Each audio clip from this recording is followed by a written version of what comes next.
every G20 presidency has a theme. So, for example, the Italians in 2021 had people, planet, prosperity. The Indonesians have recover together, recover stronger. We have chosen our theme to be Vasudhaiva Kutumbakam, which is the world as a family.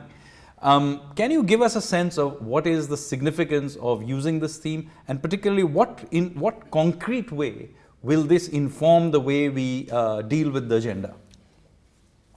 So Vasudhaiva Kutumbakam really means one earth, one family, one future.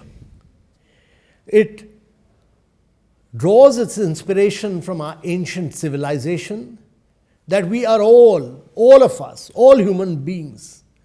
This whole earth is part of one cosmic web. And that there is unity in diversity. There's unity in diversity as far as individuals are concerned. There's unity in diversity as far as countries are concerned. There is unity in diversity as far as philosophical thoughts are concerned.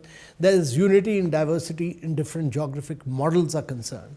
But eventually we are all one human being, and therefore we derive this basic principle that once we realize the essence of this, which is from our ancient civilization, that Mother Earth is really the foundation of all its children, that we will be able to draw peace, tranquility, a common agenda for growth, and a common agenda for the progress of the vast segments of people who have been impacted due to COVID. 125 million people have gone below poverty line. 75 million people have lost their jobs. The world is facing a severe crisis of climate change. There are huge challenges of geopolitics. You have a scenario where we need people to work together, to interact together, and there cannot be a better theme than the ancient civilizational theme of India, that is Vasudhaiva Kutumbakam. That is, we are one family at the end of it all. So it is a philosophical theme, but behind this philosophy, there are many issues and there are many challenges. So the challenge for India will be really at this point of time to bring inclusive, resilient, and sustainable growth at the heart of our G20 presidency. There will be this challenge also of putting out, accelerating the pace of SDGs, the Sustainable Development Goals, because we're midway through the 2030 agenda.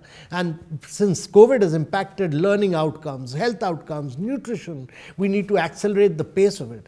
And thirdly, that whatever growth needs to take place, as India has demonstrated, should be taking place with sustainability. The other key aspect is that the Prime Minister wants a lot of India narrative to come out. And India has created a unique model of digital transformation based on digital public goods. We've created digital identity, we have created data empowerment, and we have created fast payments. And we created many unique models of public goods like CoWIN, like FASTag, like DigiLocker. All these are public goods. And therefore, what India has demonstrated is this unique model. Normally, technological innovations come from the developed part of the world.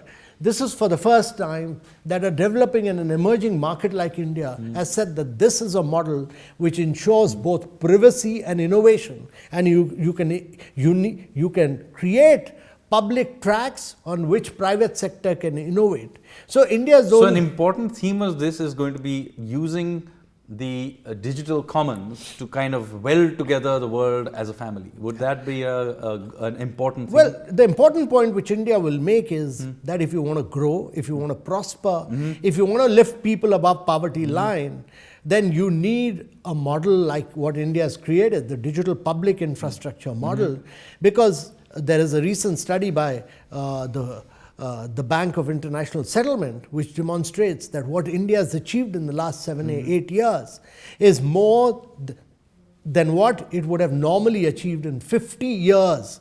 And therefore, by building digital identity, it has been able to ensure that it is able to put money into the bank accounts of people, which between 2014 and 2018, 55% of the bank accounts across the world were created in India. So everyone has a bank account.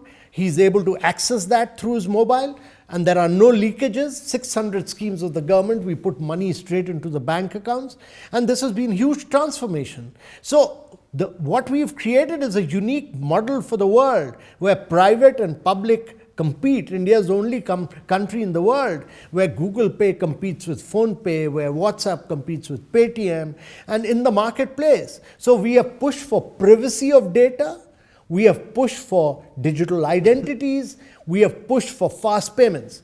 The challenge in the world is that there are 4 billion people who do not have a digital identity. The challenge in the world is that there are close to 2 billion people who do not have a bank account.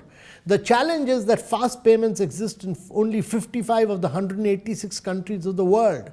And therefore, India needs to tell the world that we are going to work with them to accelerate the pace of growth through digital transformation. That will be the key.